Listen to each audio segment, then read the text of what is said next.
Welcome to an all-new fun-filled edition of the weekend edition of Second City Sports Zoom Style. Zoom Style.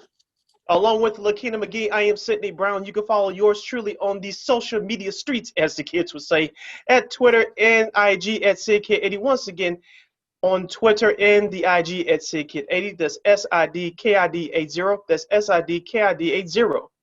You can follow me at Keena McGee on Twitter and at Keena_McGee on the IG.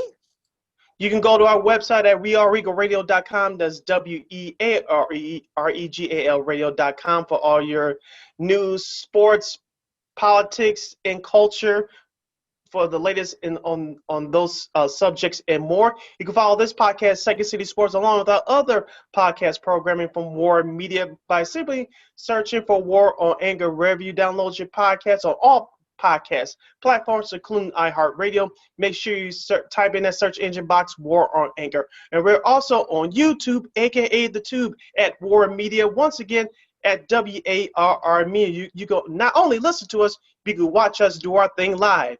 Hello. Hello. All right. Look alive, folks. Whatever. We exist.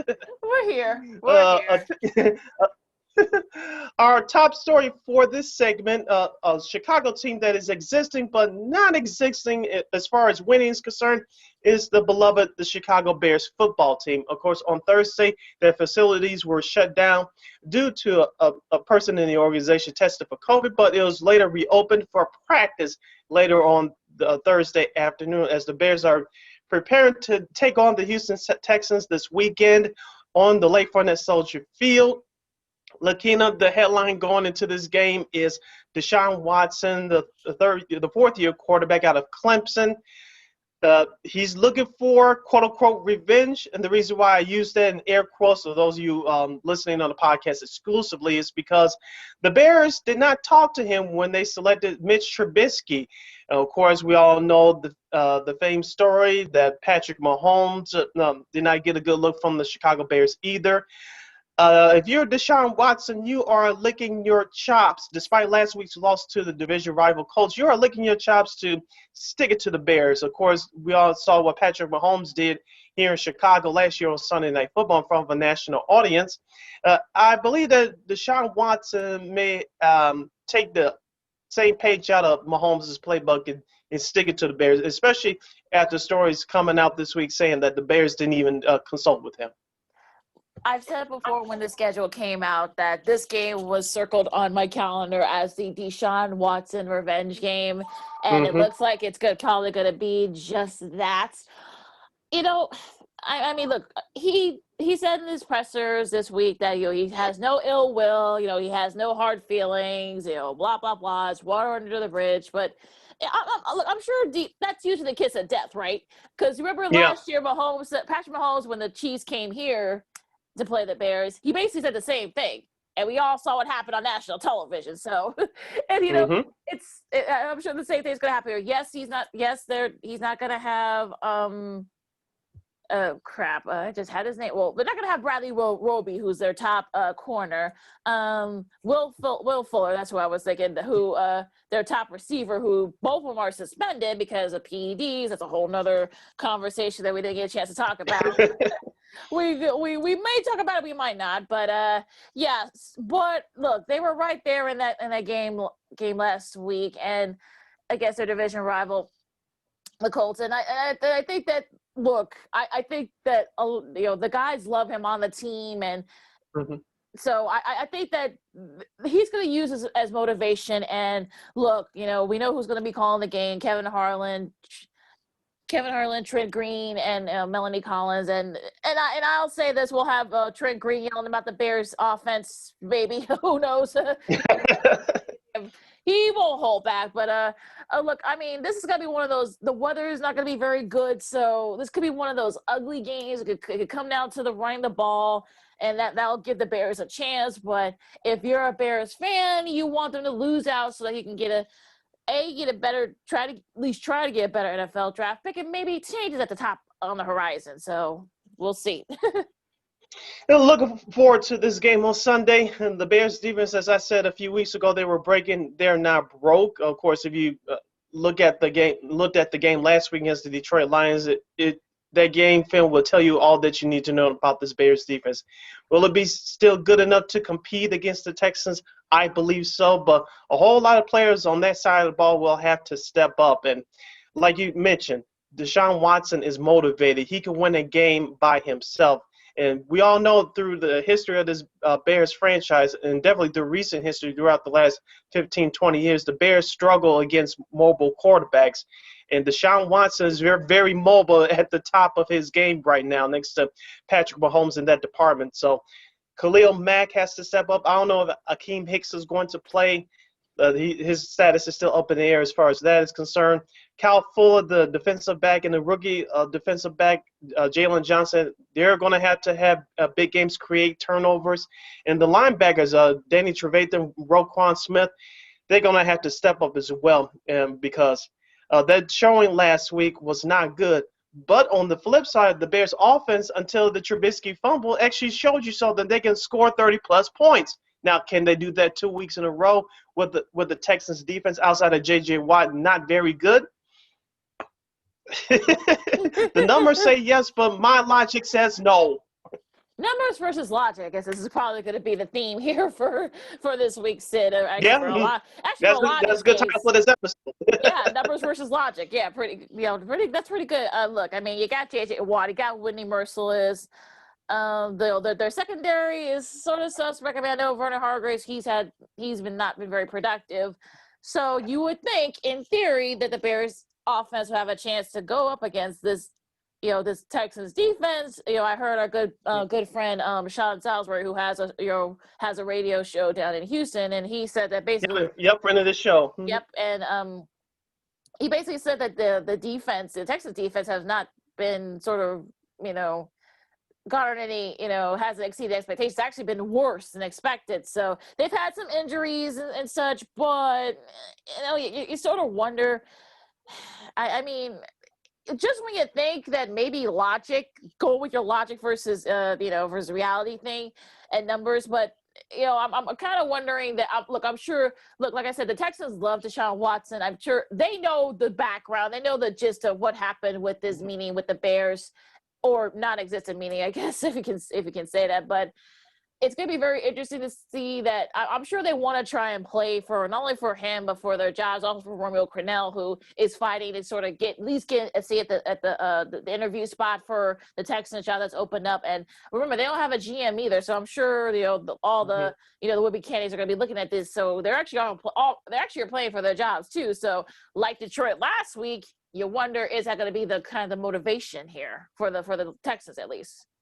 Of course, when you get to this time of year, when your teams are out of the playoff contention, it's all about jobs. It's all about pride. It's all about self-motivation because, as we say in the world of football, in the world of sports in general, the tape does not lie. So for those players thinking that, we don't have the playoffs, so let's just get to the end of the season and just coast along. Let's just jack-lag through this one.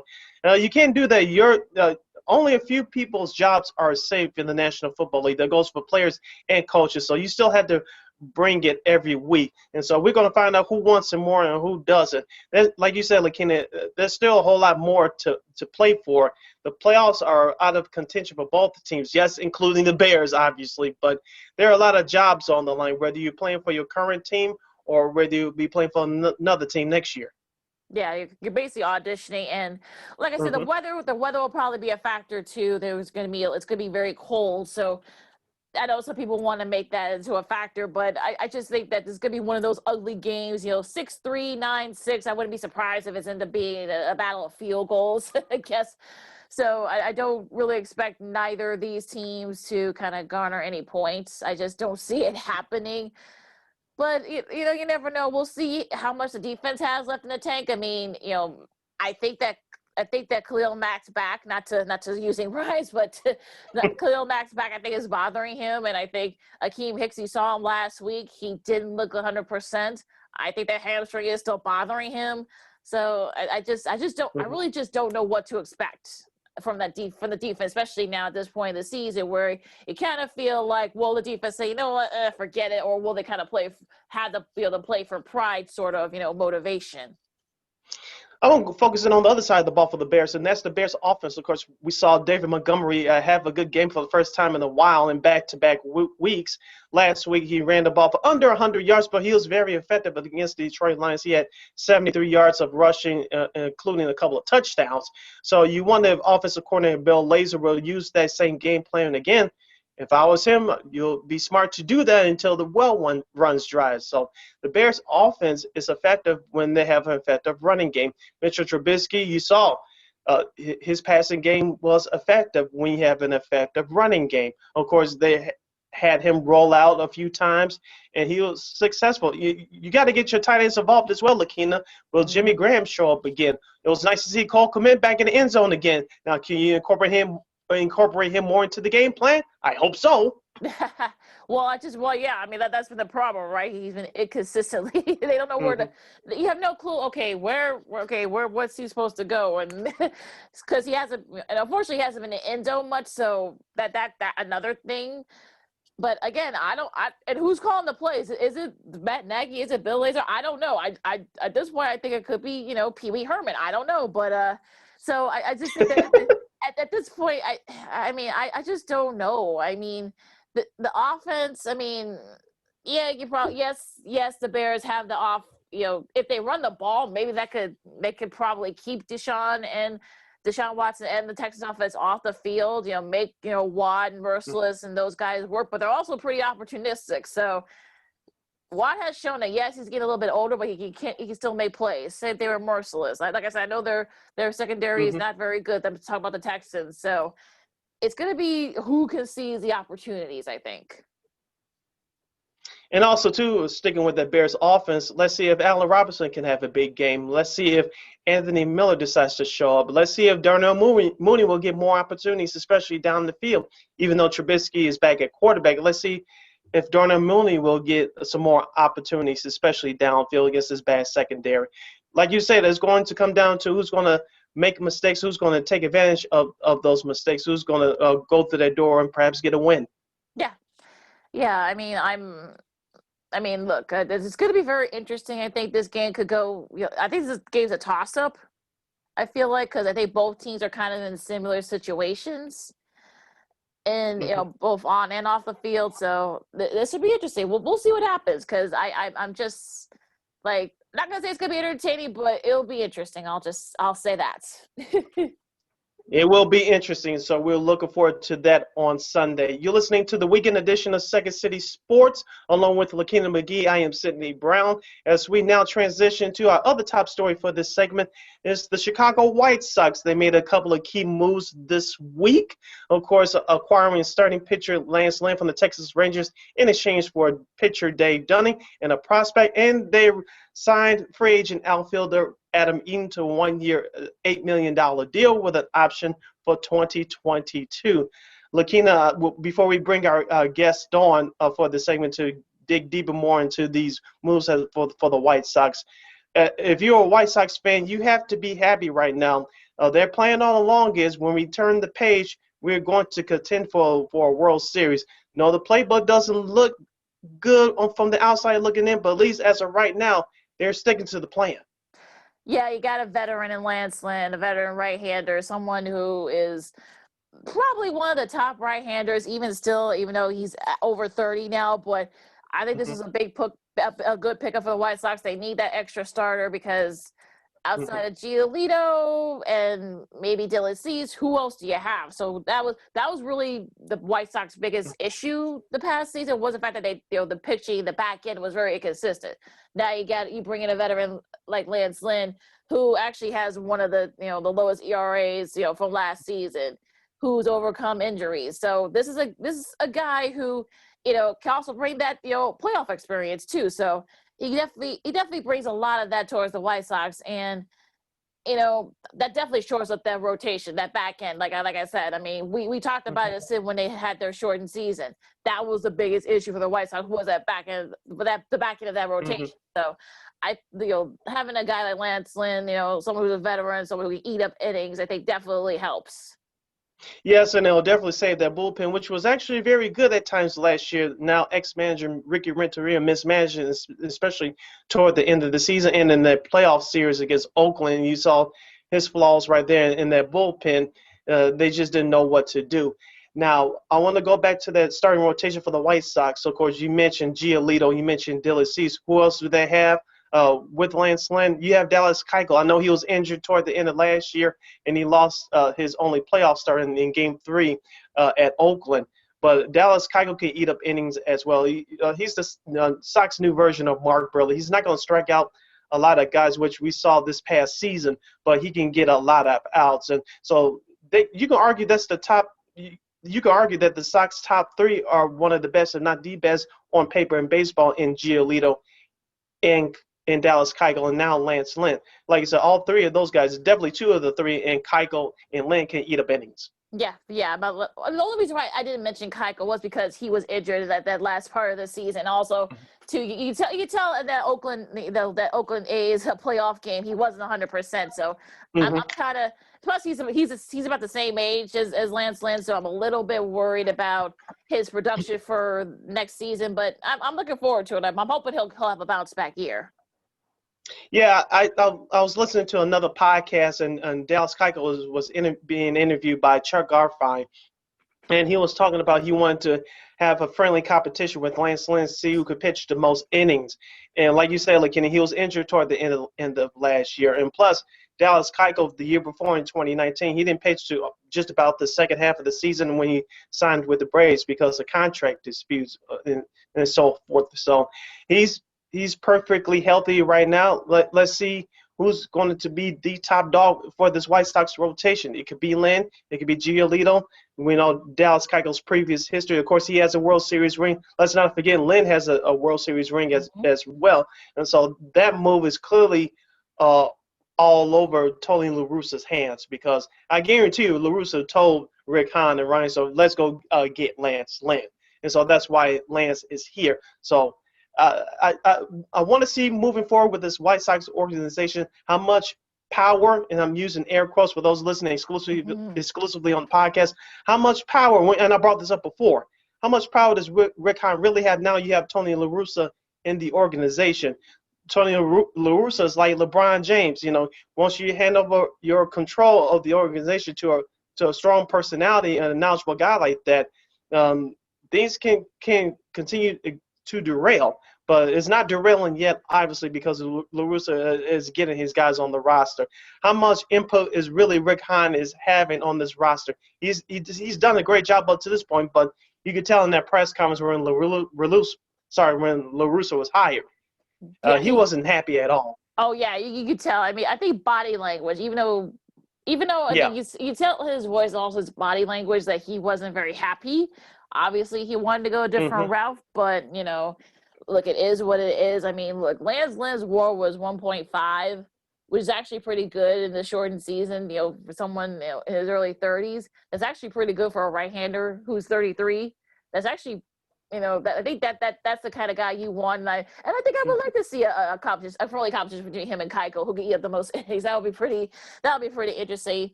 But I mean, it's gonna be interesting to see what. Back to Rick Hahn, we'll see what he does, what he can do, because I know they brought in Adam Eaton. We'll talk about it with our guests in a little bit, but that kind of surprised me that they brought him back, considering how he left.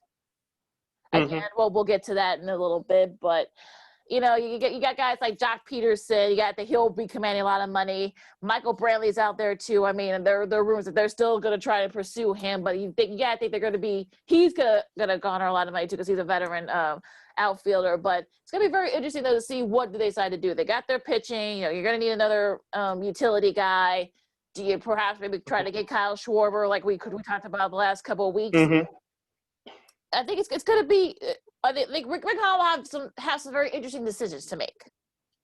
Yes, he will. And also, too, let's not forget about the bullpen. Of course, Alex Colomé, I believe, is a free agent, their closer. He's done well with the White Sox these past 2 years. Will you bring him back, or will you slide Aaron Bummer, who was injured the second half of this past season? Will you, the left-hander, will you slide him in to be the new closer? So there's still decisions that will have to be made between now and spring training in February of 2021. Well, and we don't know how the schedule will be set up for spring training and for the season itself.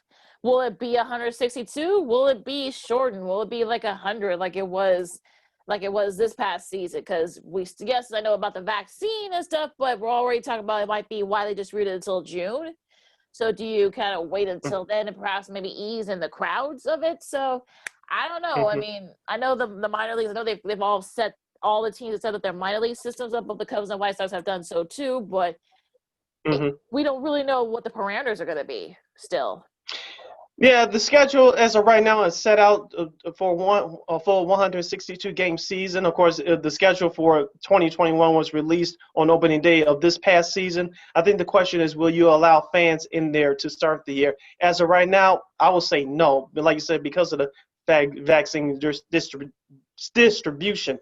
But I think you'll start to see fans coming into these ballparks as the summer goes along. How many, we don't know. But some things can change, Lakina. So things will change. How rapidly, we don't know. But I believe that we will get a full 162 game schedule. And the question is, will you start opening day in April or March or whenever they do it now with fans? As of right now, I don't think so. But, things can change. So we'll see what happens on that front. All right, so they brought back Adam Eaton, and I was a little surprised when I saw that because, like I said a couple minutes ago, considering how he left the organization when he was here the first time. So what do you think? I mean, look, he's a veteran. He has that veteran, but he'll give you another guy that'll give you that veteran presence for that young team. What do you think about this move? It's a good move baseball-wise because he's a better defensive outfielder than Nomar Mazara was. So, of course, Adam Eaton's offense is not something to rave over, but he is a contact hitter, and he can draw a walk, and he can create some movement on the base pass. Actually, he did a heck of a job helping the Washington Nationals win the World Series in 2019. Of course, he could produce productive outs, so you won't just sit there and just hold the bat in his hands. He will make contact, and he will create some opportunities for the other guys in that lineup. The White Sox lineup is already stacked. What did we talk about this past season, Lakina, outside of Luis Robert?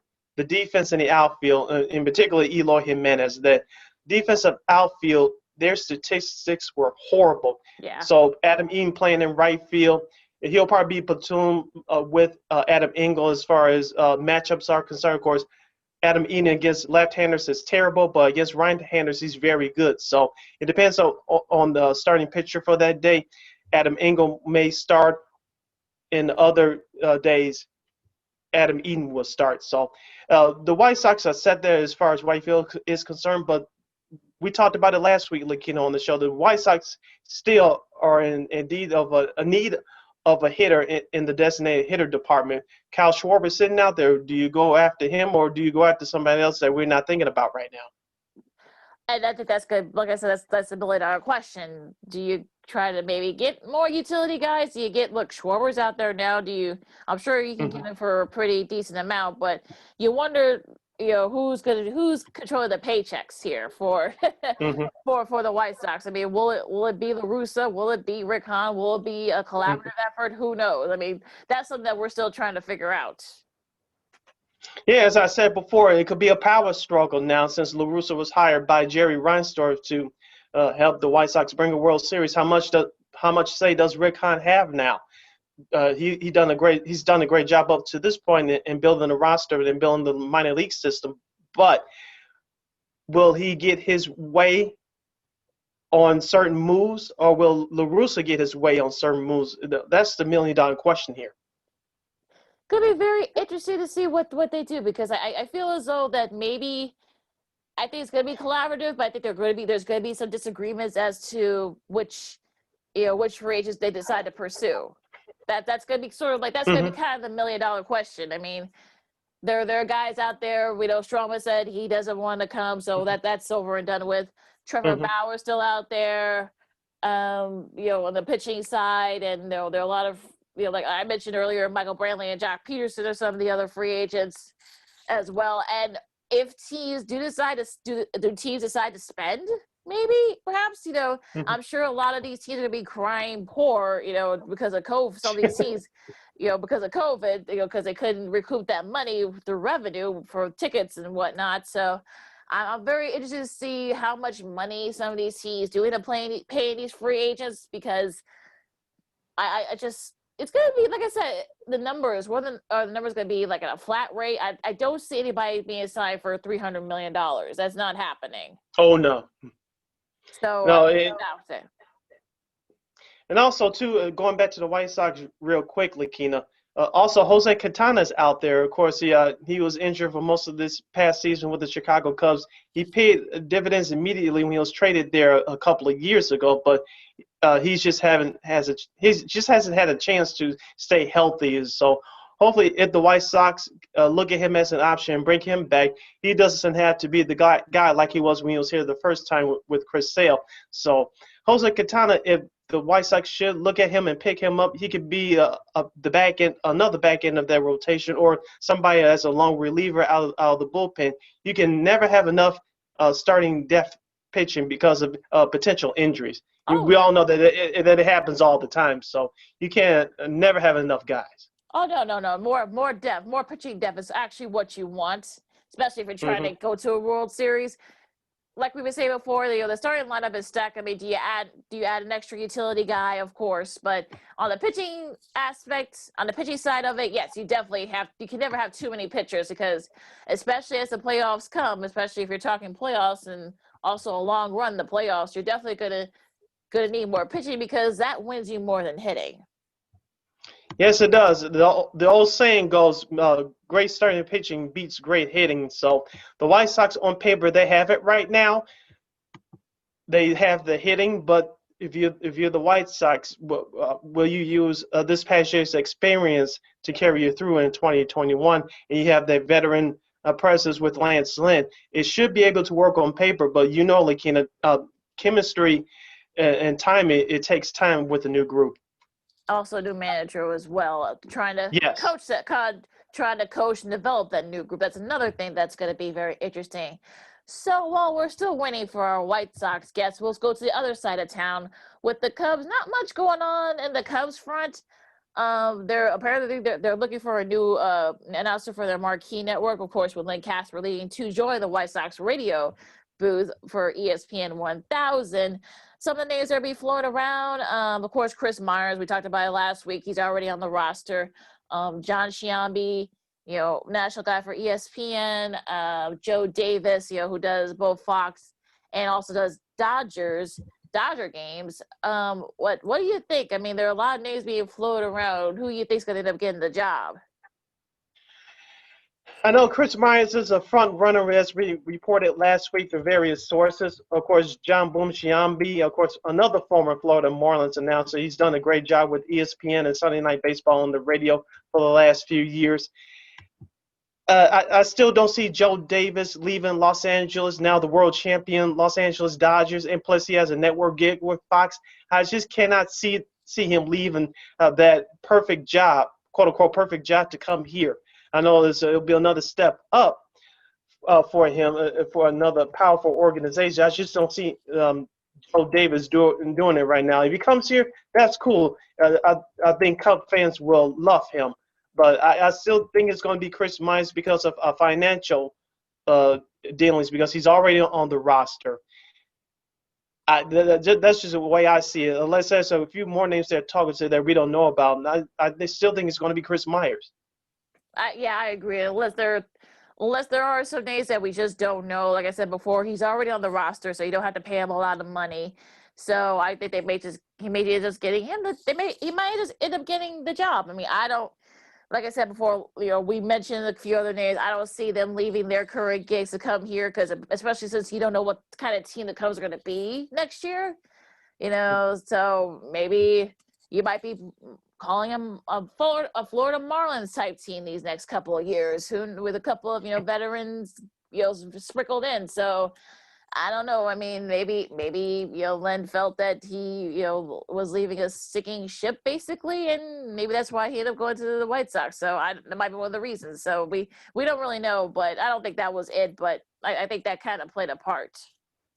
Yeah, I can see that angle going on right there because, of course, Theo Epstein decided to step down. Of course, there's changes coming. We've been, excuse me, talking about it for the last couple of years for the Cubs. It's just that big move hasn't happened yet. But with that move now, with Jed Hoyer being in charge of day-to-day operations, change is coming. So I can see that angle why Lynn Casper is leaving. I know that he left for the White Sox. I know that Ernie Harwell is one of his idols and his mentors. So he always loved the radio. So why not go jump at another opportunity in the same town where the team is potentially rising up and has the potential to win? So from a business move, I don't blame Lynn Casper for doing that. You look for the best opportunity in any business. Oh, of course. I mean, especially since you get the stock, you go with the team whose stock is up. So I'm thinking that's probably another reason why he ended up going to the White Sox, because they're they're going to be the hot team. They're going to be contending for the next few years. So you've been there, I mean, he's been there with the Cubs. In the early years he was doing it. So been there, done that. All right, joining us right now, he's a podcast host and writer for SoxMachine.com. He could be followed on Twitter at SoxMachine_Josh. Once again, at SoxMachine_Josh. He's no one does it better than Josh Nelson. Josh, welcome to Second City Sports. How are you? I'm doing well. Thank you guys so much for having me. No problem. Absolutely. Lakina and myself, we've been discussing the White Sox for the last few minutes. Of course, they made major moves to bolster their roster earlier this week. We'll start with the Lance Lynn move. Of course, he was traded from the Texas Rangers to the Chicago White Sox in exchange for Dane Dunning and another prospect. Of course, Lance Lynn's name was rumored during this past year's trade deadline. Of course, the asking price was too high. On paper, Josh, as I said before, the White Sox with this move, are moving towards building a World Series contender. What are your initial thoughts? I think the acquisition of Lance Lynn was very good for the Chicago White Sox. Now they have what I feel are two preseason top 5 American League Cy Young contenders in Lucas Giolito and Lance Lynn. The thing about Lance Lynn, and I know that he is not one of the sexy acquisitions of this offseason for White Sox fans, and it's easy for him to hide when he's pitching for the Texas Rangers, a Rangers team that hasn't been very good in the last few years. But Lance Lynn is exactly what the White Sox need in the starting rotation. They needed another workhorse that they could count on to make 30-plus starts in a season and to pitch at least 6 innings, to reduce the amount of need and stress on their bullpen, which is what we saw in this 2020 season. Even though it was just a 60-game season, towards the final 2 weeks of the season, outside of Lucas Giolito and Dallas Keuchel, there wasn't a lot of confidence that any other White Sox starting pitcher was going to go 5+ innings. And when you struggle to do that routinely, you're going to be having relievers having to pitch 2, 3, sometimes 4 games in a row. And that just adds too much stress to that particular unit. So by adding Lance Lynn, the White Sox get another frontline starter, which is really needed to win the American League Central, because Cleveland's still going to have Shane Bieber and they're going to have Zach Plesac, and they're really high on Tristan McKenzie, in which McKenzie threw the ball really well for Cleveland. And who knows, they may decide to keep Carlos Carrasco. That's still a good starting rotation for Cleveland. And for Minnesota, they still have Jose Barrios, who's always been difficult to the White Sox. Kenta Maeda was a top 3. He was a finalist in 2020 for American League Cy Young. And Michael Pineda, when he returned from his suspension, he was throwing the ball really well as well for the Minnesota Twins. So in this division, even though Kansas City and Detroit are rebuilding, it's a need for the contenders to have at least 3 starting pitchers that you could count on. And the White Sox acquired that guy in Lance Lynn. Are there any other pitchers, free agent pitchers that they're going to pursue, whether it's a reliever or starting, Josh? Well, the hottest news right now, as far as the possible free agent acquisition that's got a lot of smoke, is former Oakland Athletics closer Liam Hendriks, in which the White Sox got to see Hendriks in the wild card round of this postseason. And he just does his job differently in the ninth inning than Alex Colomé. Alex Colomé was effective in closing games for the White Sox. It's just that Colomé really counts on his cutter and his fastball combination. He doesn't strike out a lot of batters. It's a lot of batted balls in play. If it's weak contact, you can count on the defense to make the play. But every team is kind of moving away from that type of formula when it comes to relievers, especially high leverage relievers, because you just don't know. If Major League Baseball changes the baseball again, where we get the bouncy ball, and suddenly it's a lot easier to hit home runs, well, you don't want your closer to be a type of pitcher that allows a lot of contact. You want to move away from that and get someone that could strike out a lot of batters. And that's Liam Hendriks. Hendriks throws 98, 99. He's got a fantastic curve. He can actually throw somewhat of a combination of 4 pitches to hitters. And instead of trying to induce weak contact, weak grounders to close out games, Hendriks is someone that you have confidence in that can strike out batters at a high frequent rate. So the White Sox do decide to spend some money. I see them signing Liam Hendriks to be their new closer to replace Alex Colomé. On the starting pitching front, it's a really it's a situation as far as how much money it's going to require. And this may go into late January. Maybe there is a reunion with Jose Quintana. James Paxton is still available. Taijuan Walker threw the ball really well last year for the Toronto Blue Jays, and he's a free agent. I don't think he'll cost that much. And we're talking as far as money-wise, $6 to maybe $8 million contract. But the White Sox clearly have a budget that they're working with in this offseason. And if they do sign Liam Hendriks, I'm curious to know just how much money they do have left over. And if it is just $7 or $8 million, how do they spend that money? Do they go get another starting pitcher, or do they take a shot at someone like Kyle Schwarber to be their DH in 2021? Because that's another area in the lineup the White Sox do have to address before next season. And that's where this offseason could be really intriguing, is how do the White Sox navigate spending money with their budget and what type of players they could bring in? Josh Nelson of SoxMachine.com is joining us right here on Second City Sports, along with Lakina McGee. I am Sydney Brown. Josh, let's stick with the Sox outfield for just a moment. Of course, the other free agent signing this past week was Adam Eaton. They brought him back. Of course, Eaton played for the Washington Nationals the last couple of years, helped the Nationals to the 2019 World Series title over the Houston Astros. In baseball sense, the Eaton move makes sense as far as defensively is concerned.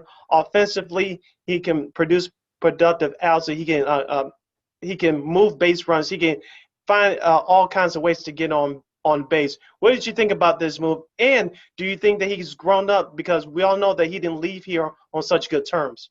No, that's the lasting impact, or the lasting image for White Sox fans with Adam Eaton, is how everything ended, especially with the 2016 season.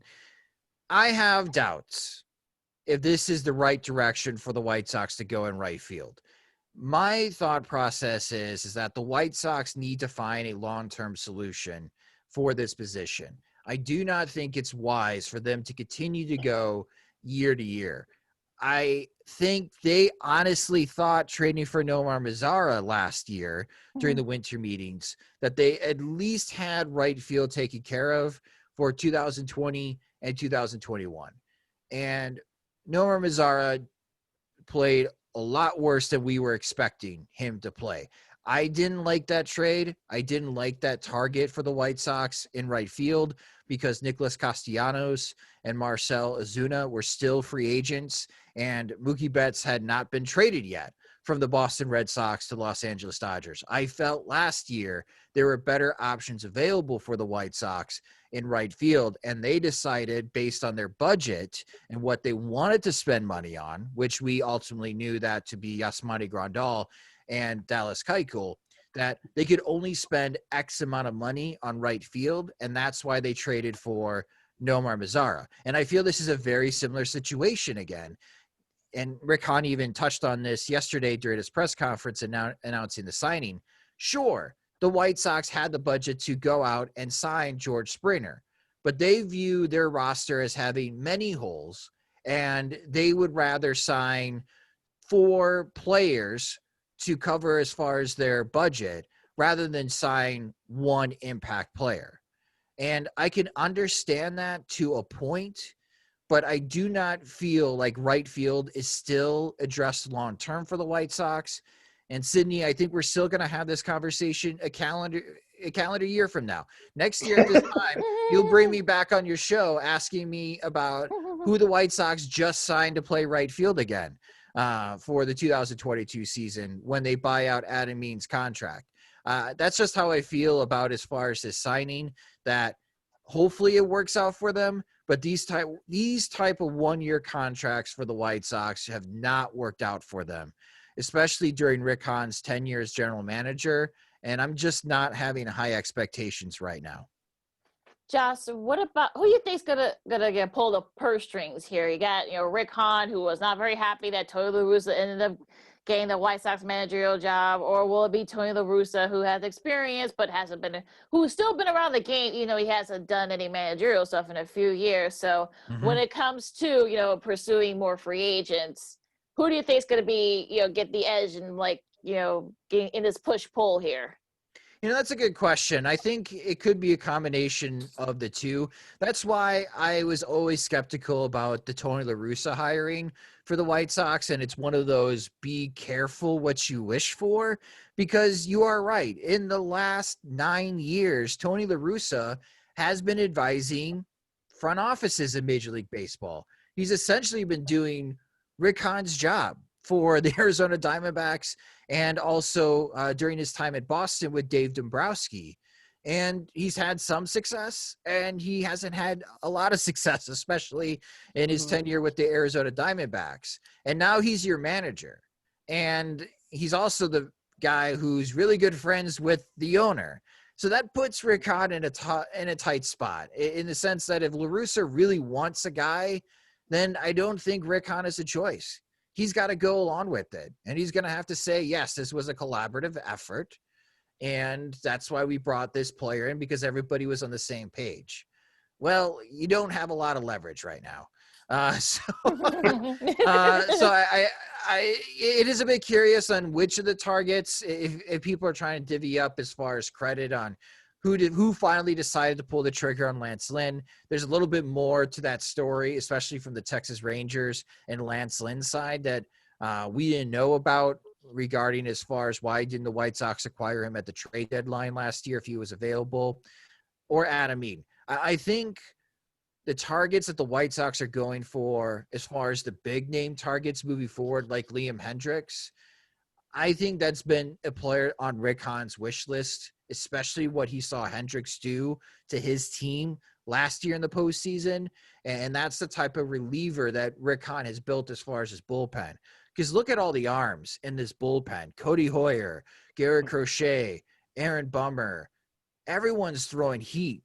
And when you bring in Hendriks, that's another guy that's throwing 98, 99. And that'll just make it a lot more difficult on opposing teams to make really good contact in high leverage situations. And if your bullpen can lock those high leverage situations down, you're going to win a lot more games than you lose. And that's where you can build a path to 90 plus wins for the 2021 Chicago White Sox. But you do raise a very interesting point.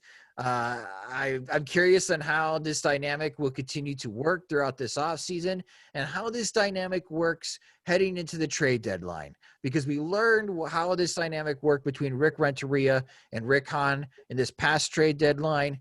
Renteria asked for pitching help, and Hahn said no, and the White Sox didn't make a move. If this happens again and La Russa says, I need pitching help next July, I'm sure Hahn's going to say yes, because La Russa, if he hears no, he's going to tell Jerry, I need another pitcher. And guess what? The White Sox are going to get another pitcher. Oh, my. Josh Josh Nelson of SoxMachine.com is joining us here on Second City Sports. Josh, another position that the White Sox need to fill, and fans better pay attention to this, is backup catcher. Of course, James McCann signed a free agent deal with the New York Mets. Of course, he was Giolito's personal catcher the last couple of years, and McCann made an all-star team in 2019. Along with Giolito. Who's going to fill in that spot? Will it be Zach Collins from the minor leagues again, or will it be another free agent? It could be another free agent target. I'm curious on how the market is going to play for Yadier Molina. I feel like Molina and St. Louis are going to come to some type of agreement to at least bring him back for the 2021 season and have him be the everyday catcher. I get the impression that Molina wants to be the everyday catcher, and he feels he should be the everyday catcher wherever he signs. Obviously, that will not be the situation with the White Sox. However, if we get closer to spring training and Molina doesn't have a job, would Molina take the minimum league salary as a veteran, $2-3 million, to rejoin La Russa and chase another World Series ring? Maybe. But if it's not Molina, I do think that the White Sox, again, because of budget reasons, may just stick with the internal options of Zach Collins, Eury Mercedes, or Sebi Zavala. They have 3 catchers right now that have already played AAA, and it's one of those moments that they're either major leaguers or they're career minor leaguers. Somebody needs to figure it out, and they may go that route because it's the cheapest route. Yeah. The only concern with this route is that you're really hoping that Yasmani Grandal stays healthy and that he could catch 120, 130 plus games for you, because I just don't like the defensive profiles for these 3 catchers. Maybe Collins and Mercedes, they could be frisky and they could hit well for a couple of weeks to merit a spot on the major league roster. But it is going to be a weakness heading into the 2021 season. It's just the White Sox were spoiled last year having 2 starting caliber catchers on their roster. That is not normal in Major League Baseball. So the White Sox weakest roster spot for the 2021 season as backup catcher, I think that's going to be okay. Now, Josh, I'm kind of wondering, where do the Sox stack up with the other teams in the AL Central? I mean, Minnesota, like you mentioned earlier, they're still going to be right there. Cleveland, it looks like they're shedding salary. I mean, the other 2, Kansas City and Detroit, they're kind of in reboot mode. Although Detroit main thing is interesting for a little bit this past season. So, where do you think the White Sox stack up, and are they the odds-on favorite to win the division next season? As we are speaking on December 11th, I think you have to consider them as the favorites to win the American League Central because they have made the moves first. They acquired Lance Lynn while we are still waiting on what the Minnesota Twins will do. Right now, Nelson Cruz is a free agent, and that would be a blessing for White Sox fans to never see Nelson Cruz again play for the Minnesota Twins. He's just been a nightmare against the White Sox.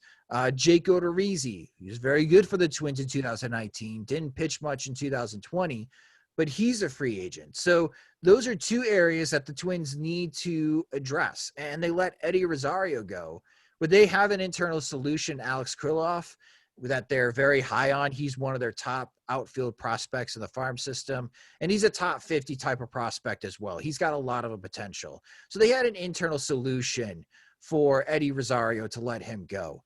But, everything that I'm understanding, talking to people in Minneapolis and reading what's being reported about the Twins, is that there's even questions about shortstop with Jorge Polanco, if he is the best shortstop solution that they could possibly have. Or is there an opportunity that they can go get ex-White Sox and Oakland Athletics shortstop Marcus Semien in free agency? The thing about the Twins is that the White Sox were very active in the early part of the offseason. They got Yasmani Grandal, and they got Dallas Keuchel. And the Minnesota Twins eventually did counter with Kenta Maeda and Josh Donaldson. I do feel like because the White Sox have acquired Lance Lynn, the Minnesota Twins are also going to get themselves a starting pitcher.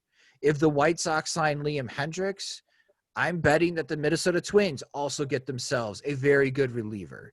So whatever punch the White Sox are going to try to throw at the Minnesota Twins in improving their roster, I'm expecting the Minnesota Twins to counter. And I'm expecting this to be a two-team race in 2021 because there's just too much heat on Francisco Lindor and him being traded this offseason. There's just too many people who are 100% convinced that Francisco Lindor will not be playing for the Cleveland Indians in 2021.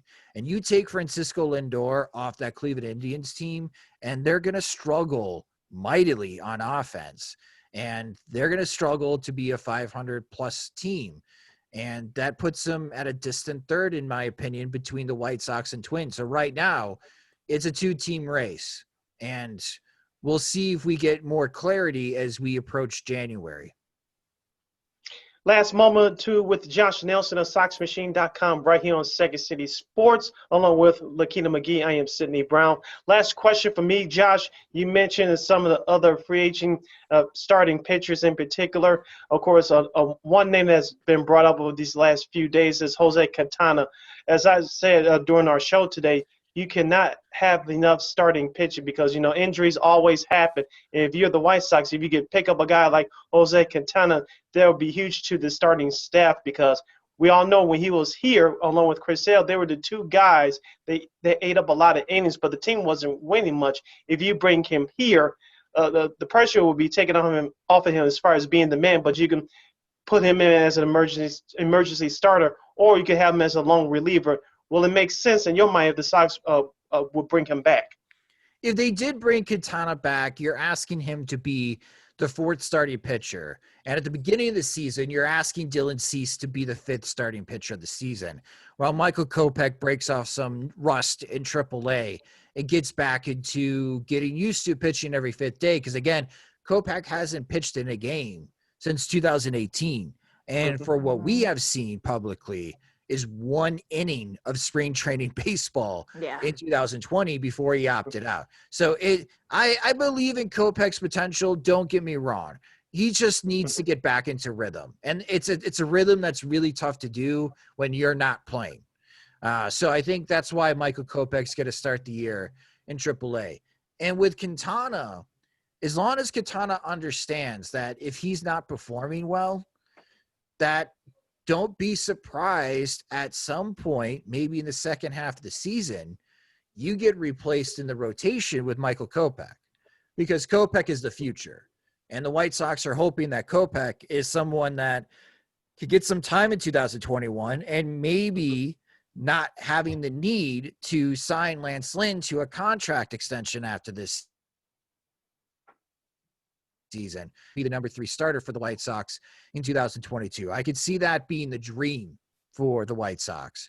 But you are right, Sidney. You can't have enough starting pitching. And if Major League Baseball is still planning on playing a 162-game season, you're going to need 8 to 10 starting pitchers to get through the season. Because while your first 3 guys stay healthy, and if you're lucky, and again, lucky is the key word here, and they make 30-plus starts, okay, that's 90 out of your 162 games. How do you cover the other 72 games? Because it is rare in today's baseball that all 5 starting pitchers are effective and healthy enough to make 30-plus starts in a season. We're talking about guys like Jonathan Stever that we saw briefly in 2020, Jimmy Lampert. We saw a little bit in 2020. There may be pitchers that are currently not even on the roster right now that may need to make a spot start for the Chicago White Sox in 2021. So I agree with you. Obviously, everything is about cost. But if the White Sox are up for bringing back players from the 2016 season like Adam Eaton, I don't think it's a bad idea in bringing back Jose Quintana to help add more depth into the starting rotation. Okay, last question for me, Josh. Do you think that the White Sox could probably make a? Do you think the White Sox should make a play for Kyle Schwarber? He's out there now. They're gonna need somebody to kind of, play outfield, so that way we'll have to worry about Eloy diving into the stands with or without fans. So, and also, who else do you think that they should be going after, or at the very least, do you think they will go after? Well, Lakina, if it was my money, and I was a multi-billionaire, I would say the White Sox, you have a $150 million payroll for the 2021 season. Get me both Liam Hendriks and Michael Brantley. I think Michael Brantley would be an excellent addition to the Chicago White Sox lineup. He has excellent career numbers with runners in scoring position. And while he will not hit 20-plus home runs for you, he will hit 35 to 40 doubles, so there's still some pop in his bat. And just look what he did for the Houston Astros during the postseason. It seemed like every big hit, every run-scoring hit the Astros had to take a lead in the postseason, it was Brantley at the plate coming up with that big moment. And another veteran presence into that clubhouse, one that has won before. And with him being left-handed, man, if you have Tim Anderson and Michael Brantley in your leadoff and second spot, those two guys are going to hit 300 plus. And if they're hitting 300 plus and they're getting on base better than 350 as far as their on base percentage, you're just going to give more RBI opportunities to Jose Abreu. And I think Abreu made a really good point this past season that he's still really good at driving in runners home. And that's how the White Sox can be a winning ball club in 2001, is so that you still continue to feed Jose Abreu RBI opportunities. And the only way you can do that is continue to put guys batting ahead of them that can get on base, whether that's taking walks or coming up with a stack of hits like Tim Anderson does. So that's how I feel like Michael Brantley would be the ideal choice. But if they don't have enough money, I don't think it's a bad idea, Lakina, to bring in Kyle Schwarber. I would not bat Schwarber in the top half of the lineup. I'd probably bat him 7th in the lineup. Mm-hmm. And the role is very simple. Kyle, we need 30 home runs from you. How you do that is totally up to you, because we know that you'll take your walks. But if you hit 220, that's fine. But in this particular role, we need power. And we need you to flex that power when we face right-handed starters. So for $6 million, how about you come put on a White Sox uniform and you hit 30-plus home runs for the Chicago White Sox? If Schwarber's cool with that, then I can see an agreement being made, and Kyle Schwarber is the 2021 DH for the Chicago White Sox. I think with the hope that if he has a good season, he could leverage it into a bigger deal next year. But I think they would only go that route if money is tight with the budget that they have, Lakina. I don't think he is plan A. Okay. All right. That was Josh Nelson of SoxMachine.com. He could be followed on Twitter as SoxMachine_Josh. Once again, at SoxMachine_Josh. He's also the co-host of the Sox Machine podcast with Jim Margulis. They do a great job as well. Wherever you download your podcast, make sure you download the Sox Machine podcast. Josh, thank you so much for joining us here today. Great job, great insight on the Southside Hitmen. Enjoy you have a great, safe, and healthy holiday season. We'll talk to you again in 2021, close to when the season starts. Hopefully we get a 162-game schedule in. Yeah, thank you so much, Sydney and Lakina. Greatly appreciated. Thanks, Josh. Stay safe.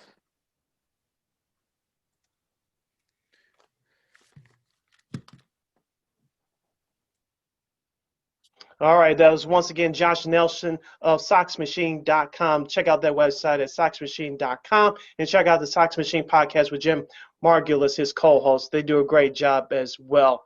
Lakina, let's take a 20-second timeout, and when we return, we have our NFL picks, college football, the NBA preseason is kicking off, so we have a lot more to talk about in our second segment. Absolutely. So we'll be right back with more Second City Sports Zoom style. Zoom style. Welcome back to the weekend edition of Second City Sports Zoom style. Zoom style. Along with Lakina McGee, I am Sydney Brown. You can follow yours truly on the Twitter and the IG aka the social media streets at SidKid80. Once again, that's SidKid80. That's SIDKID80. That's SIDKID80. You follow me at Keenan McGee on Twitter and at Keenan_McGee on the IG. And you can follow this show, Second City Sports, as part of the War Media Network. You can go to our website at www.weareregalradio.com. That's WEAREREGAL radio.com.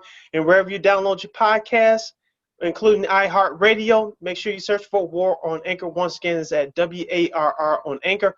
We're also on the Tube, aka YouTube, at War Media. Once again, at WARR Media. You can not only listen to us, you can watch us do our thing live. Look alive. Hello. Hello. Hello. Okay. You notice that even though I'm in a different place in my apartment, my Zoom didn't cut out when I did the hello. You noticed that, right? Don't say it. You know, like, knock on wood. You don't want to. You've been good so you're far. right. Your connection's been good so far. Yeah. I don't know. I guess it's weird how that can. Ever since I've moved over here to a different part of my house, I mean, it is sort of weird, right? Maybe, I don't know. Mm-hmm. Signals, I guess, are stronger in some places and weaker in others. We're learning all this as we go, folks. We've been doing this. Exactly. We power through as always, so that's what we do. That's what we do. Absolutely. So Week 14 NFL picks. All right. So Sid, you're still in the lead. For how much? Just 2. I think Lamont gained a game on you, but I actually gained 2 games, but I'm still in 3rd place. Go figure. But Whoa. I'll take that as a victory. But you know what? Yeah. Look, nice performance by the Los Angeles Rams last night. Beat the Patriots easily, like as we figured they would. So that's unfortunately, it looks like the Patriots will probably officially be eliminated from playoff contention. So. Mm-hmm.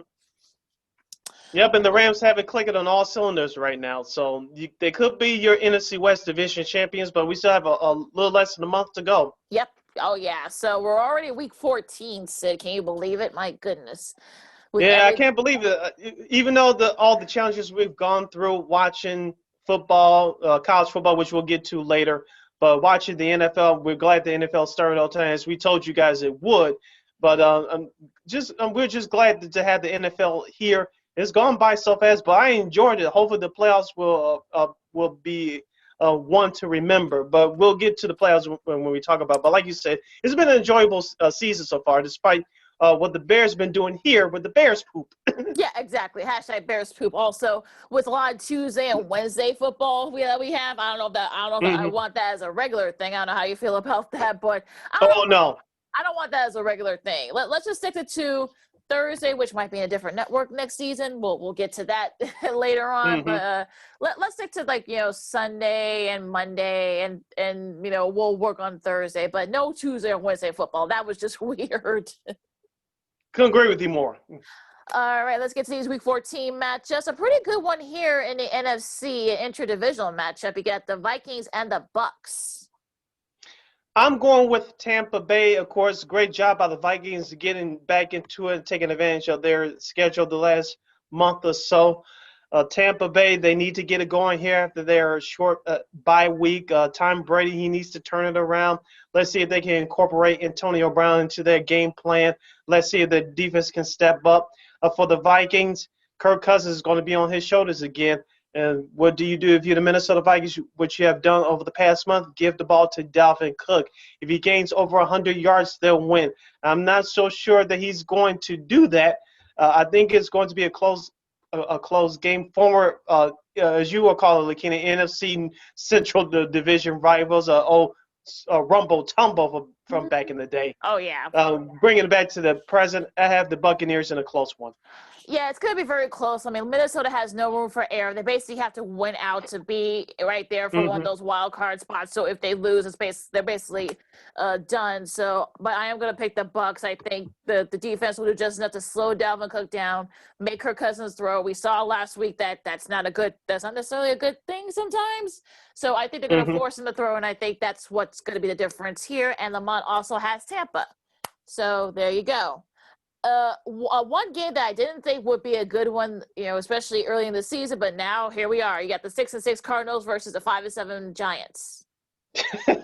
This is a game so hard to pick. Yeah. The Giants have been on a roll these last few weeks. They had an upset win at Seattle last Sunday.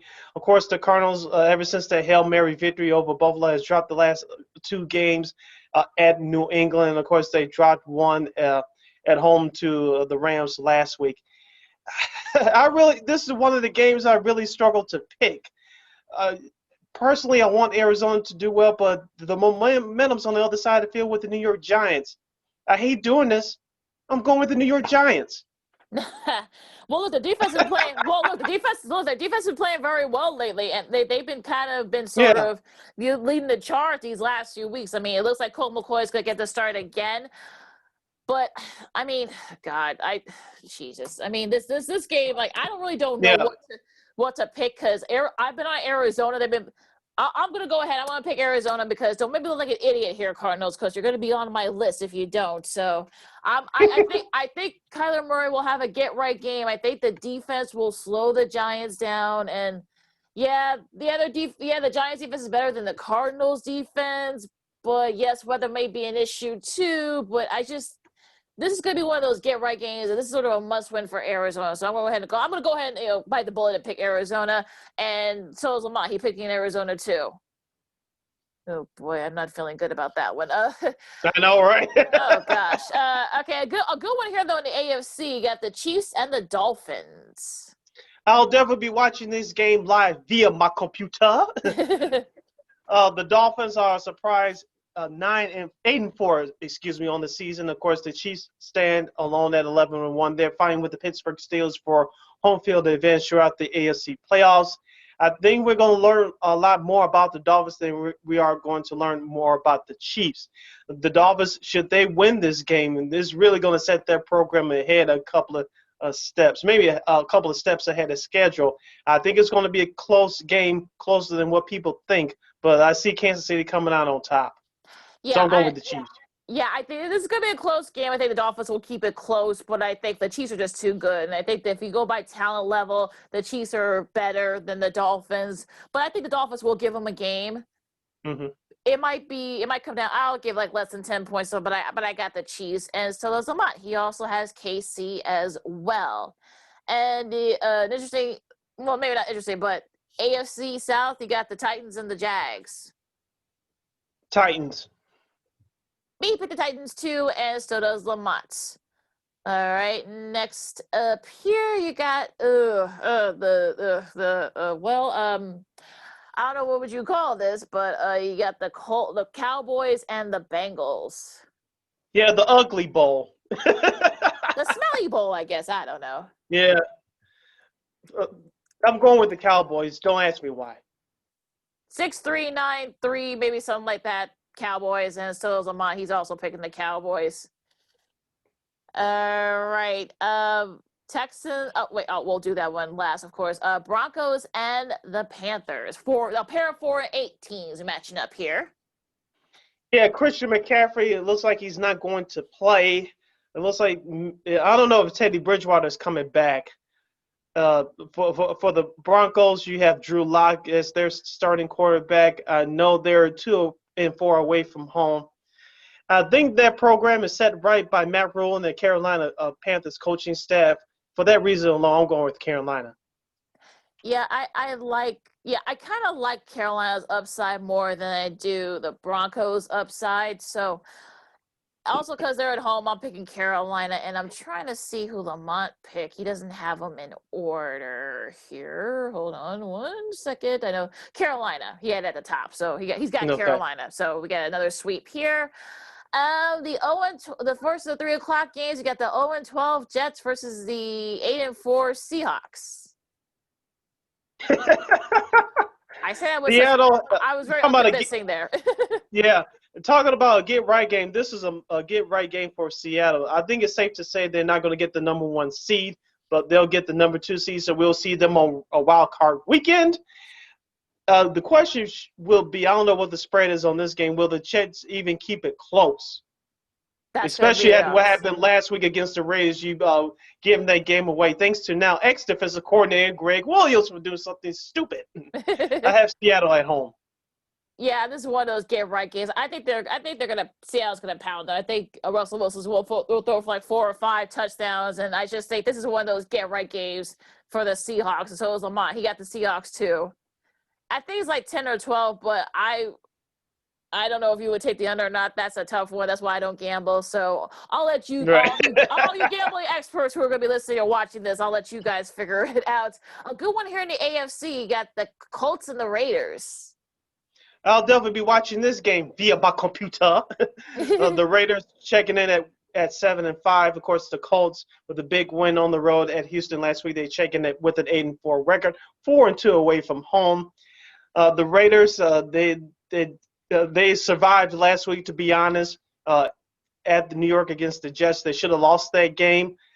They're still breathing around the wild card playoff mark, along with the Colts. I think the Colts have a little bit better roster than the Raiders. I'm taking the Colts on the road.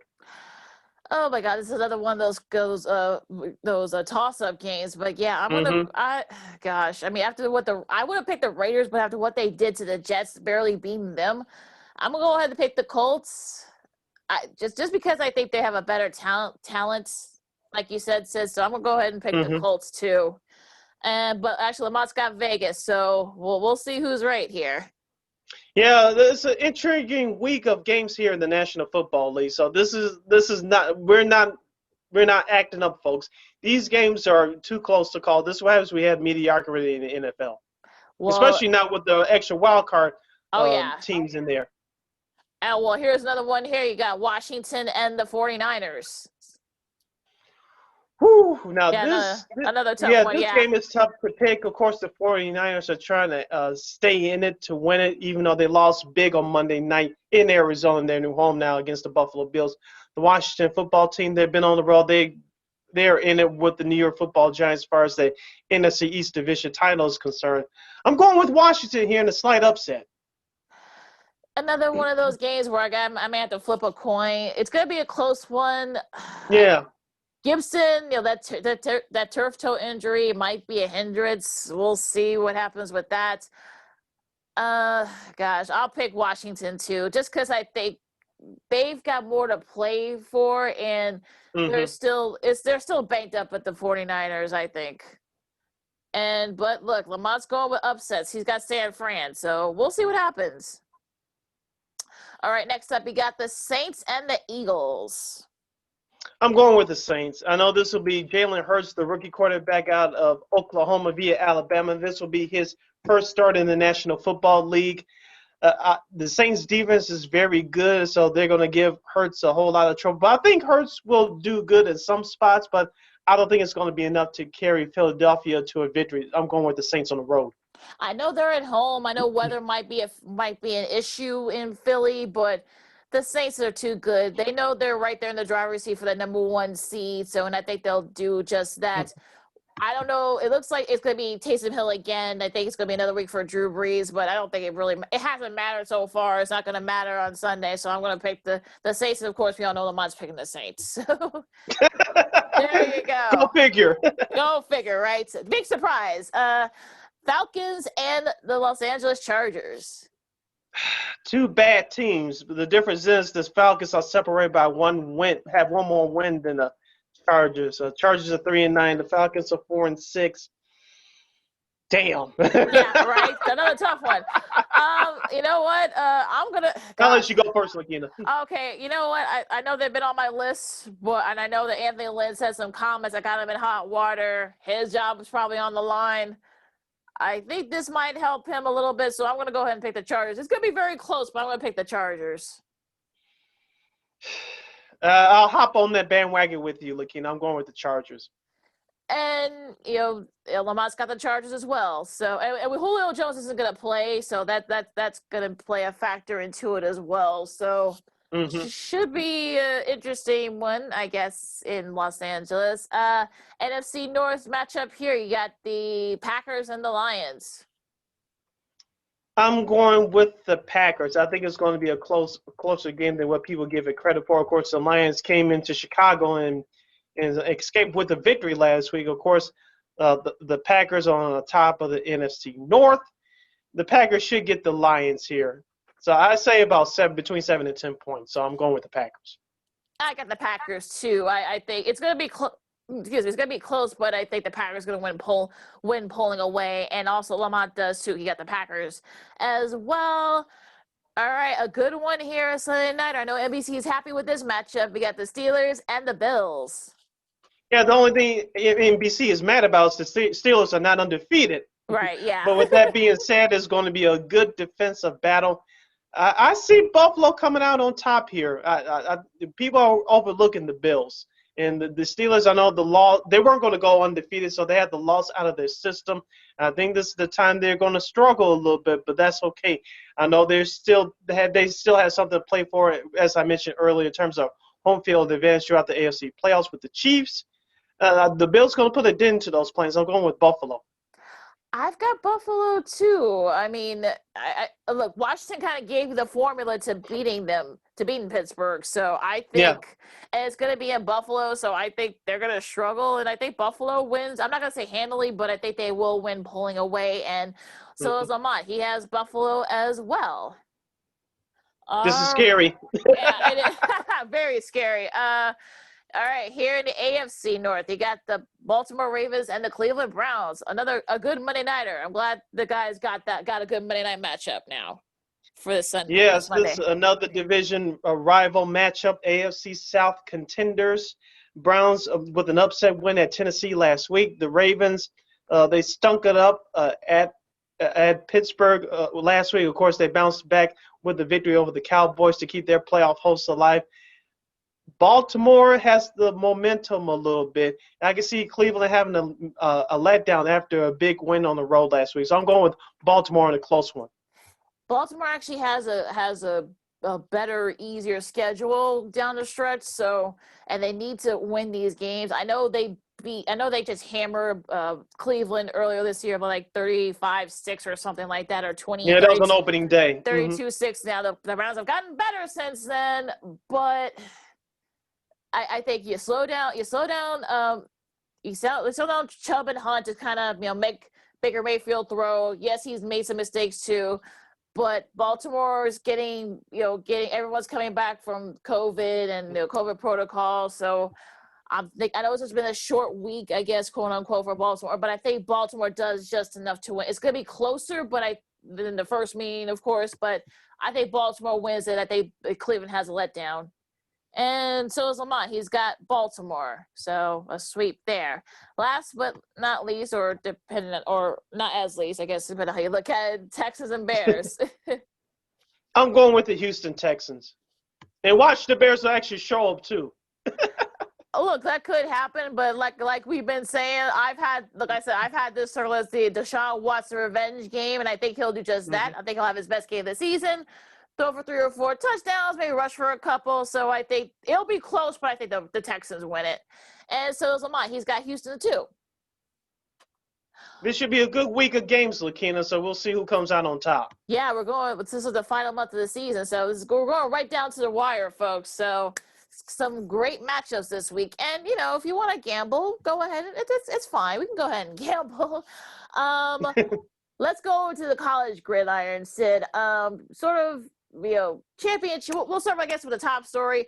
As we expected, the Big Ten decided to change the rules, to the minimum games played. So Ohio State with their Michigan game, the annual Michigan game, cancels now because of Michigan's COVID issues. So now Ohio State has clinched the North, and they'll face Northwestern for the Big Ten championship next week. So not a big surprise. Yeah, I was getting ready to say I'm not surprised by this either. You have to look at it from 2 angles here. Ohio State missed a couple of games due to the other team's unfortunate infractions of dealing with COVID.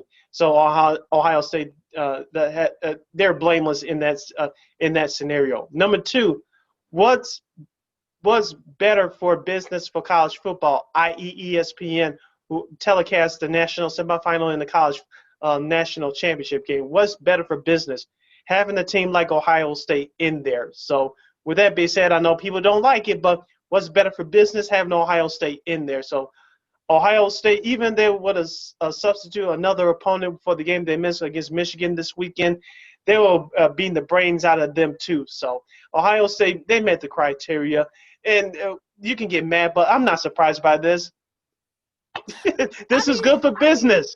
And so they'll face Northwestern next week for the Big Ten championship. They'll probably destroy Northwestern, although I think it's going to be a slightly closer game than what people think, but we'll get to that next week.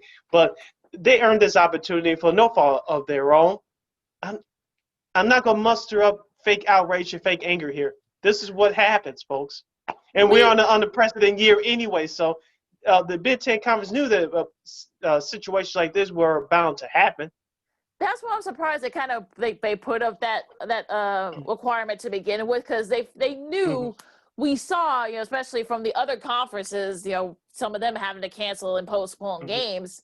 I mean, you got to figure this would happen. So look, I know Indiana fans are not happy about it, but this is what it is. I mean, this is totally an unprecedented year we're going through with COVID and with everything else. There have been other games that have been canceled. So, and plus, like we've been saying, Ohio State's the meal ticket. Do you really want to watch Northwestern Indiana? No disrespect to the Hoosiers football team, but I don't think you're not going to get a big rating. Ohio State brings in the ratings, so it unfortunately it is what it is.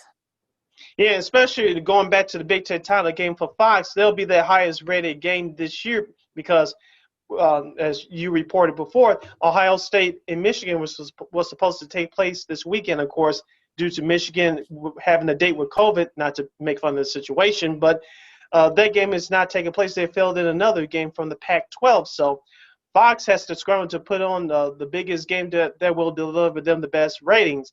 Now, with next week, assuming that both Northwestern and Ohio State can stay away from COVID, that'll be Fox's biggest game rating rise this season.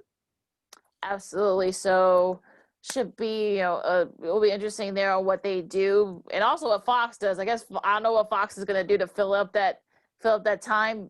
Oh, look, they got Utah and Colorado. That should be a good one there in the Pac-12.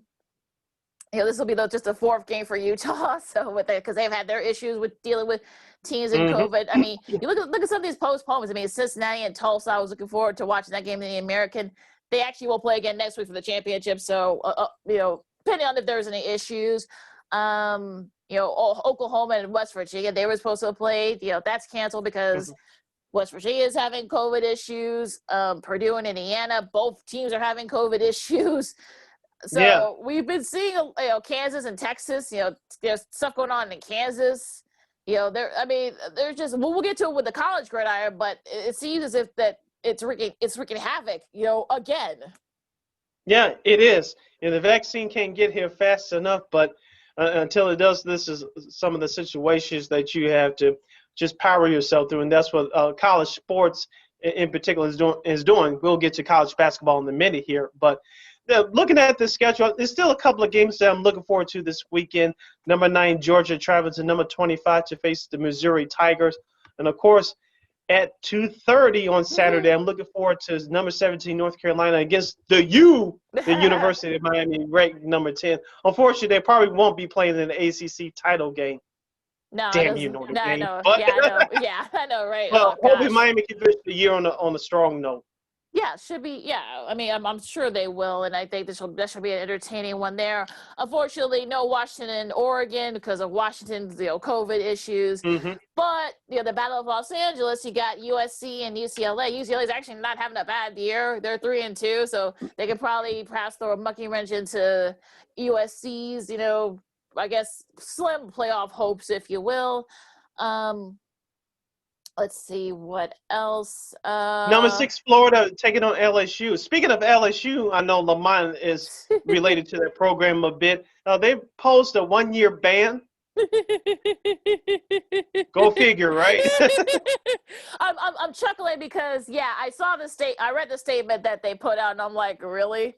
Like you guys you're 3-5. You guys probably weren't going to go to a bowl game, or probably were going to get your butts kicked anyway. You had a couple of your top guys actually opted out, so of course you would pick the perfect time. Of course, this is stemming from Odell Beckham Jr. giving away cash. Justin Jefferson, who was playing there at the time, he now plays for the Vikings. He kind of let the cat out of the bag, unintentionally. But so yeah, I mean, of course, this is the year you decided to take that quote unquote bowl ban. If you crazy, unbelievable. just College sports, business wise, you gotta love it. All right, it's just hilarity. It's a circus. It's a circus, basically. Also, congrats to Blake Anderson. He's been named a new head coach over at Utah State. Of course, he garnered headlines because he lost his wife to cancer last year.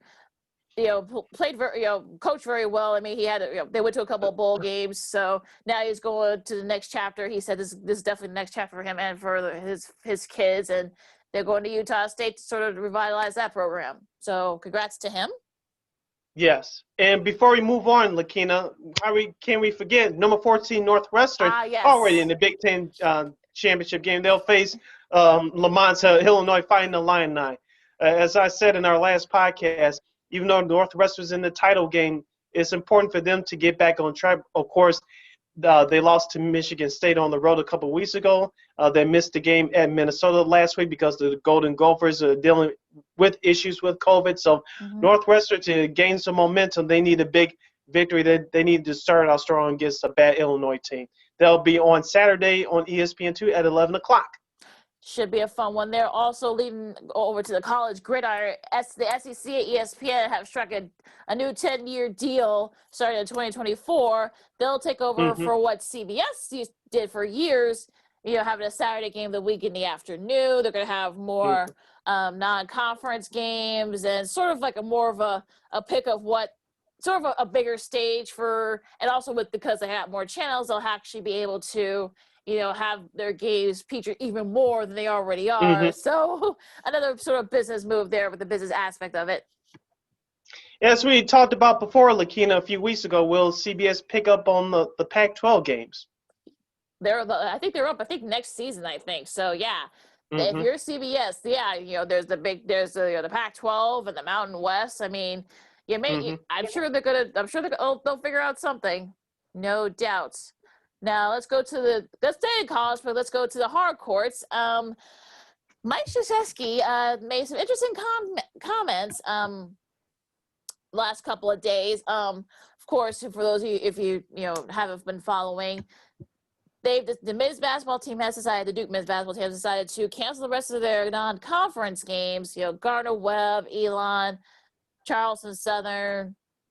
They decided they're not going to play again until they play Notre Dame, which will be on, I think, on next Wednesday. Actually, no, that's next Tuesday. But unfortunately, Nate Oates, the coach over at Alabama, said that is he ducking these teams because they haven't been playing well lately. They lost to Michigan State. Of course, earlier this week they lost to Illinois, a big win for Brett Underwood and the Illini program. Yeah. Nice win for them. But yeah, he says that they're ducking the rest of the teams. Coach K said that's BS. So what do you think about his comments and also Nate Oates' sort of counter comments? You know what? Let me turn that down. Oh, stupid internet. Coach K, it was a combination of things. They lost to Illinois on national TV. Of course, the Fighting Illini is a good team. We'll break down that box score in just a second.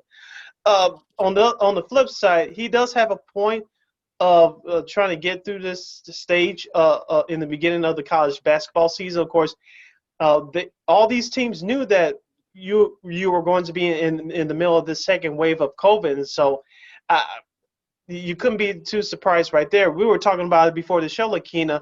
The head coach of Iona now, Rick Pitino, he said this over the summer. To reduce travel and reduce the risk, you should have started the season in January, just play a conference-only schedule. But as we all know, Lakina, it all comes down to the almighty dollar. And with these matchups coming up to start the season, it's all about the money here. So, and I'm sure that what went into it would have been the amount of games, because we all know that the conference games start in January, they end in late February, of course, you have a week of tournaments, and then you have March Madness. So I wouldn't mind them doing that, but the bigger picture is having those big tournaments early to start the season, and with the pot of gold in terms of money at the end of the rainbow. Well, also too, you got to think that the lack of crowds. There's no crowd. Mm-hmm. Watching that game against Illinois and Duke. I mean, not seeing a crowd at Cameron Indoor. Being all Yeah. raucous like they usually are. Not that was weird. And I think, look, even Brad Underwood admitted that played a factor in them probably winning the game because he was actually able to communicate with his guys. So that helped a little bit. That's got to play a factor too. For Hays State, which is a D2 school, I think it's outside of Wichita. I believe they upset Bruce Weber and his K-State Wildcats at home. They were at home and on the road. So there have been a lot of upsets, and the fact that a lot of these programs are not able to have crowds there, or at the very least have minimal, maybe like 10 to 15%, depending on what state you're in, and then in some cases no crowds at all. So you got to think, the atmosphere or that lack of atmosphere. You just got players and media people. It's sort of weird. Of course, it helps with the road teams. Of course, you get to, we like I talked about just a second ago, but it's just very odd. Yeah, we talked about this before leading up to sports returning, Lakina. Both college and pro, the crowd factor was going to be an issue now with limited fans or no fans in this case for college basketball. You can tell that it's having an effect on these kids, and they use the crowd to get them motivated to play. Now you see it right now. It depends on who executes the best or who has the most talent. And without that extra edge, you see these teams pulling off these upsets. Going back to the final line now, congratulations to them with their upset win at Duke on Tuesday. Now they are 4-1 on the year. Coffee Cockburn had a great game with 13 points. Trent Frazier had a nice performance with 10 points as well. So I'm like what those two guys are doing right now for Illinois. Let's see if they can keep it rolling, because next month is going to get interesting. Hopefully they won't deal with any bigger issues of COVID as they get into conference play. Well, you look what's happening. I mean, North Carolina State, they just announced they're going to be pausing team activities. They don't even have a restart date. DePaul hasn't played yet because they're having issues with COVID in their program. Right, they haven't started yet. They haven't even started, that yet. But yeah, I mean, this is going to be very interesting to see what happens. UNLV is actually having their best start in I think about a decade. They had to call off one of their games against Eastern Washington because of a positive COVID test. So you wonder, as it gets colder and colder as the winter hits, are we going to be seeing more and more of these? I mean, tonight you got a great Big East matchup in Villanova and Georgetown, probably one of the better rivalries in college hoops. Also, Iowa State and Iowa. I mean, that's another good NCAA rivalry. You get to see Luka Garza play, so that should be a good one there in Iowa City. But I'm looking forward to that one. That should be fun. But you wonder, look, Kentucky's having its worst start, like I said, in 20 years. I mean, I know. I know that gives you a little bit of a chuckle there, Sid. But yeah, I mean, you wonder, will we reconvene on Monday, or are we going to be seeing more and more cancellations and postponements? I hate to say it, but I think so. Now, how many cancellations, I'm not sure, but you'll see more, like you said, Lakina, before the end of the year. Now, like you said, the question will be, how quickly can these programs return, especially after the new year when conference play starts? That's going to be the question. How many games can you get in between January and the middle of February, right before the conference tournaments, which takes place in late April, early March? Definitely a conundrum there, no doubt. So let's go to the pros. The pro basketball, the NBA preseason starts tonight. For a lot of these teams, it's going to be, about 9 months since a lot of these guys have played. The Bulls will be hosting the Houston Rockets. That'll be on NBA TV. So those of you outside Chicago will get the national treat. We get to see how the Bulls look with new head coach Billy Donovan. So we've been talking about this for the last month, Sid. I mean, what's your your expectations, or what should be Bulls fans' expectations? I think that should be a better question. I should put that better. To see who can play and who cannot play. What combinations will new head coach Billy Donovan will he use for this weekend's first set of preseason games against Houston? Of course, Houston will not have James Harden. We'll get to him in a minute, but I want to see who can play with who. How can will Kobe White? Will he be a starter? Will he be brought off the bench? And I want to see what how Lauri Markkanen what intricacies has he added? What attributes has he added to his game ever since the last time the Bulls played? Is going to be a big year for him as well. Zach LaVine, how well can he mesh with Lauri Markkanen and or Kobe White? Will both those guys be seeing the court at the same time during the fourth quarter with the game on the line? We shall see. But with these games against Houston this weekend, I want to see who can play with who and what offensive sets will Billy Donovan run, and on the defensive side, who can step up and play defense the most? If you heard Billy Donovan's comments on Kobe White, he loves him. He loves what he's doing. So you got to think, are they going to build the offense around him? And I think you'll be playing around with different starting lineups to see who meshes well under his style. His style is a lot different than Jim Boylan's, so I'm already looking forward to That's a victory in itself. Yeah, I'm saying that's a big improvement there. So I think Bulls fans should be happy about that.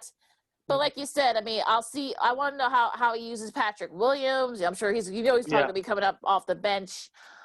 But yeah, I mean, LaVine, Markkanen, Wendell Carter Jr., if he can stay healthy, that's going to be a question that I think a lot of Bulls fans are going to be asking there. Thad Young, where does he fit in all this? So it's going to be very interesting to see. I'm actually looking forward to it, but as we warned you guys on Monday's pod, there's going to be some bad basketball because a lot of these teams have not played in a while. So I'm in 10 months. I'm imploring, like 9 or 10 months. So I'm imploring some of you to kind of be patient because it's gonna take some time. I'm also, too, as the preseason opens up this week, I'm looking forward to seeing a couple of teams. Of course, Brooklyn with Kyrie Irving and Kevin Durant.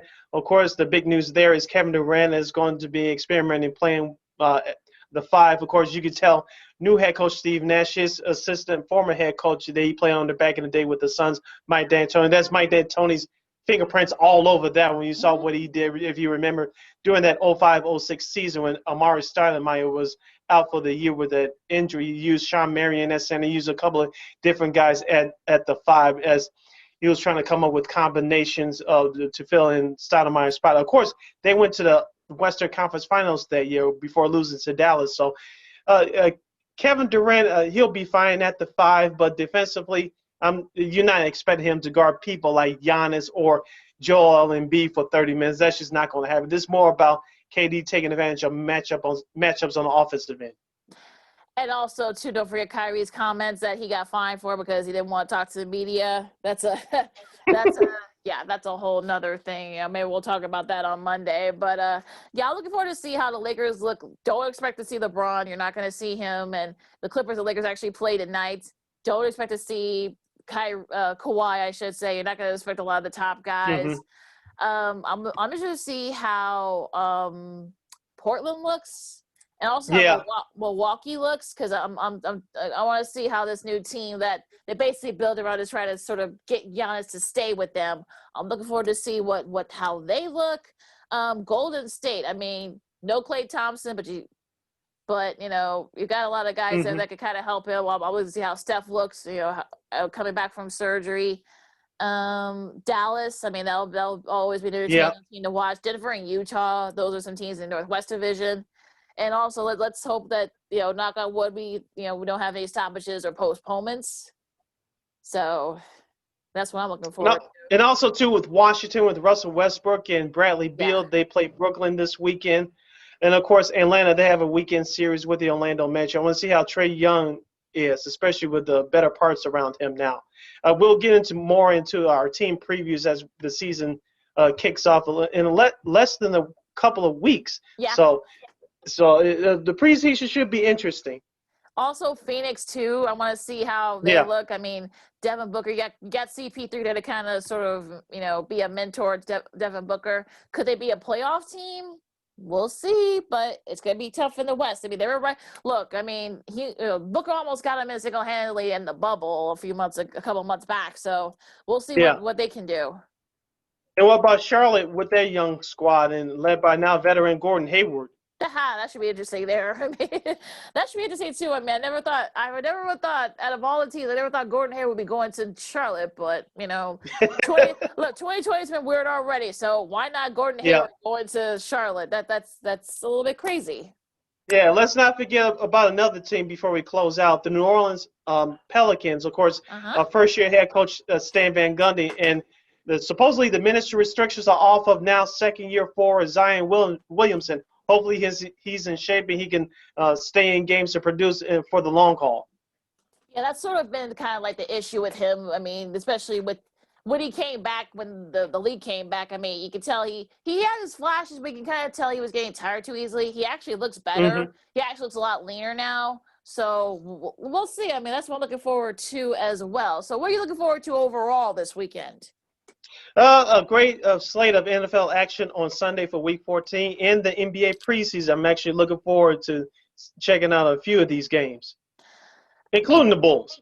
Yeah, I'm looking forward to the preseason. I'm actually going to be checking out with our buddy Matt Peck, Dave Watson, and John Sabine. They're actually going to be doing it through Hot Mic, so go to their respective Twitter accounts to see, watch along with them. So unfortunately, Bulls Outsiders will not be on this year, but they're still trying to find other avenues to release their content, and I hope they can, because they've been great the last couple of years, and hopefully we'll have either of the three on later on this season, sometime before the season starts. Yeah, as I mentioned, they have a big and great following, so that should be fun, especially with Matt Peck analyzing every single thing about the Bulls. So it should be entertaining. He should be a little more calmer this time, though. He should be a little calmer now. Now he should be a little more mellower now. Although that'd be kind of weird. Matt Peck, that's a little odd. But I'm also looking forward to the NFL. I mean, there's actually some great games this weekend, so I'm looking forward to see what are we going to be seeing in the upsets. You may, as we head down the home stretch of the season and the race towards the playoffs is on. Yeah, you're gonna see a lot of teams jockeying for position, so it might be very. You might see a couple upset or two. We'll see. Also, you got the Manchester Derby. Going to soccer for a second, Man U and Man City. That's always a fun one there. So looking forward to a little soccer too. Also MLS Cup that's going on too. So for all you soccer fans, you're gonna be busy this weekend as well. With that said, you can follow me at Keena McGee on Twitter, at Keena_McGee on the IG. You can follow yours truly on the Twitter in the IG at SidKid80. Once again, at SidKid80. That's SIDKID80. That's SIDKID80. You can go to our website, weareregalradio.com. That's WEAREREGAL radio.com. You can also check out our podcast, Second City Sports, along with the other podcast programming from War Media by simply searching for War on Anger. Wherever you download your podcast, including the iHeartRadio app, make sure you type in that search engine box, War on Anger. That's WARR on Anger. We're also on the Tube, a.k.a. YouTube, at War Media. Once again, at WARR Media. Like, comment, share, subscribe to the page, and tell all your friends. You can not only listen to us, but watch us live, do our thing. Look alive! All right. Look, I mean, when we reconvene on Monday, do you think James Harden will be in a different uniform? That is a good question. To be safe, I'm going to say no. I don't think so. I don't think he's going anywhere. At least not right now. I'll kind of cover myself there. So enjoy the games, everybody. You guys, please be safe out there. Wear your mask, wash your hands, and be careful out there. And be good to each other. So for Sid, I'm Lakeena. This has been Second City Sports Zoom style. We'll see you next week. Till next time, holla.